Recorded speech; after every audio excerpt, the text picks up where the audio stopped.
Welcome to 21st Sports Recap and Reaction for the Baltimore Ravens at the Cincinnati Bengals in their Week 17 matchup played January 3rd, 2016.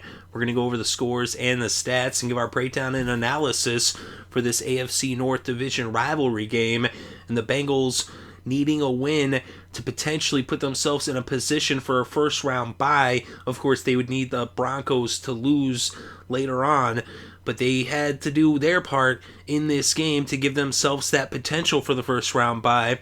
And starting off, this game was scoreless through the first quarter.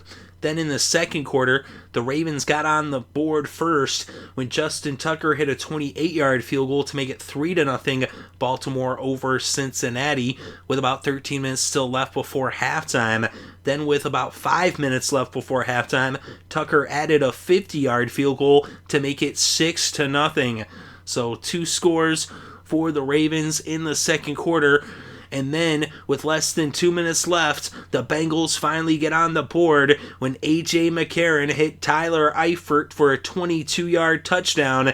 Mike Nugent added the extra point, and the Bengals were in the lead for the first time in this game with less than 2 minutes left in the second quarter with the score Cincinnati 7, Baltimore 6. But the Ravens would come right back and score with their third field goal of the second quarter and of this game when Justin Tucker hit a 49-yard field goal to put the Ravens back in the lead, up by 2 at halftime with the score Baltimore 9, Cincinnati 7.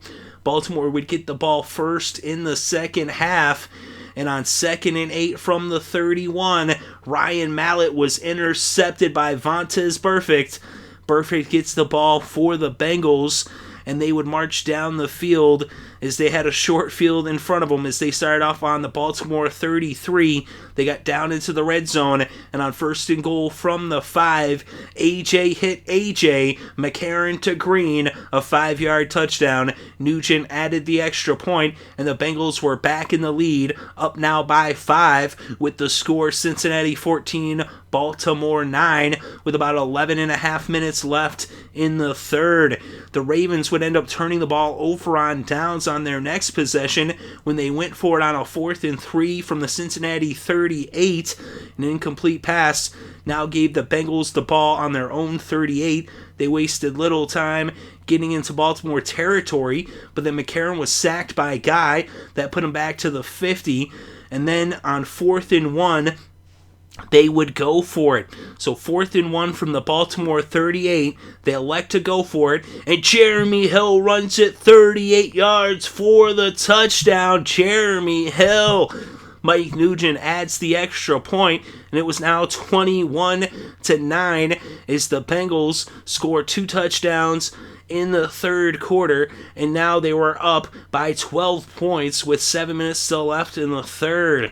Now fast forward to the fourth quarter as the Ravens had brought the third quarter to a close with the ball, and in the fourth they had gotten down to the Cincinnati 27, and on 4th and 5 they elected to go for it. They turned the ball over on downs, and now the Bengals would take over. They would go 3 and out, and the Ravens would go 3 and out as well, and now the Bengals would take over at their own 46. They got down into field goal range, and Mike Nugent hit a 52-yard field goal, and it was now 24-9 Cincinnati over Baltimore as the Bengals had scored 17 straight points here in the second half. The Ravens would respond with a scoring drive of their own as they would march down the field, and Ryan Mallett hit Kyle Juszczyk for a 2-yard touchdown. Tucker added the extra point, and it was now an 8-point game with the score Cincinnati 24, Baltimore 16. The Ravens would go for an onside kick, but the Bengals recovered, so they had the ball on the 44, but they failed to get a first down as they would go 3 and out, and they would give the ball back to Baltimore, who would now take over on their own 9-yard line with less than a minute left to play in this game. And on 2nd and 10 from the 9, Mallett was intercepted by Rey Maualuga, and now all that was left to do was for A.J. McCarron to take a knee in the victory formation as the Bengals hold on to win this one, and they give themselves a chance at a potential first-round bye. Of course, they'll be rooting for the Chargers against the Broncos in the second half of games, but as for this one, 24-16 victory puts the Bengals at 12-4 on the season, tied for the best record in the AFC.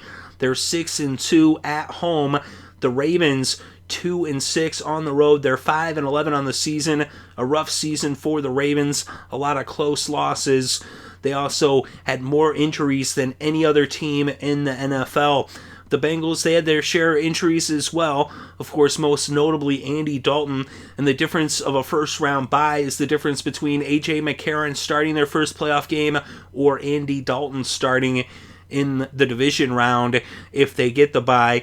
If they can win in the wild card, if they have to play in the wild card, Dalton would be back for the divisional round game, but they have to get to that point.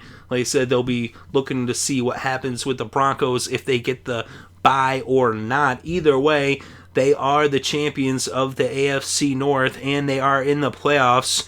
That was not a question. And they get a really good win against a Baltimore team that's tough, as banged up as they are. Cincinnati coming into Week 17 and taking care of what they could control, and that was their own game. Of course, now they're going to have to wait and see with that Broncos game, which, of course, having lost to the Broncos puts them in that position. But in this game, A.J. McCarron, 17 for 27, 160 passing yards, 2 touchdowns. And Jeremy Hill, 16 carries, 96 yards, including that 38-yard touchdown run. Giovanni Bernard had 6 carries for 36 yards. Hill also had 2 catches for 19 yards in this game, which gave him 115 total yards. And Giovanni Bernard had 1 catch for 12 yards, which gave him 48 total yards. Tyler Eifert, 4 catches for 51 yards and a touchdown. Marvin Jones, 5 catches for 38 yards.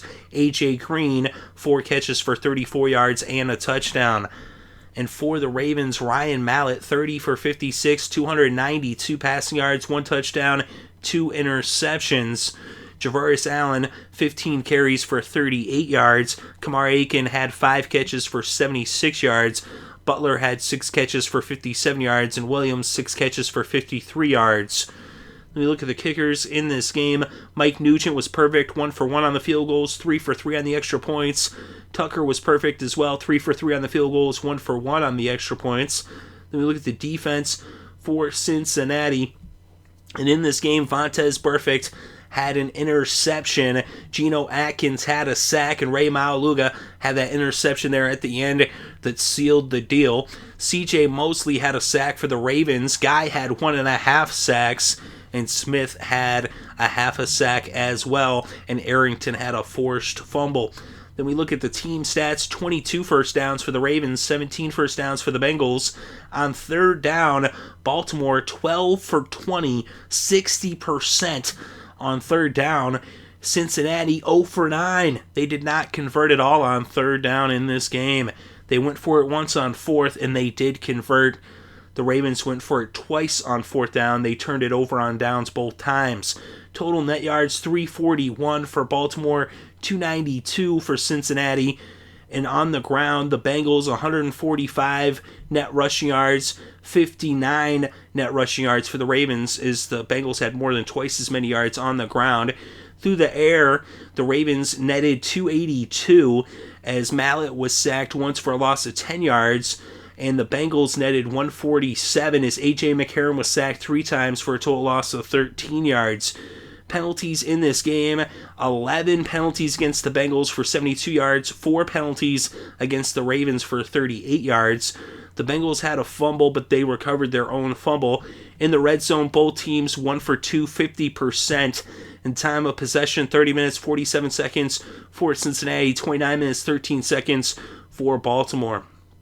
And really what kept the Bengals in this game was their defense. That is the strength of their team. It's been their strength all year long. Their defense is really unsung and underrated, as they're one of the best defenses in the entire league. And their defense could lift them all the way to the promised land. Of course, they're going to need Andy Dalton to get back under center and be healthy and be at his best for that to happen. But the Bengals, they actually tie a franchise best with 12 wins, and both other times that the Bengals won 12 games in a season, they did end up in the Super Bowl. That was 81 and 88. So that's good news for Bengal fans, and it's a good way to bring a close to the season with a victory, and they give themselves a chance at a first-round bye. Of course, once again, that all is predicated on what happens in the late games. They're going to be rooting for Phillip Rivers and the Chargers to do something that they've done it before. They've beat the Broncos in Mile High before.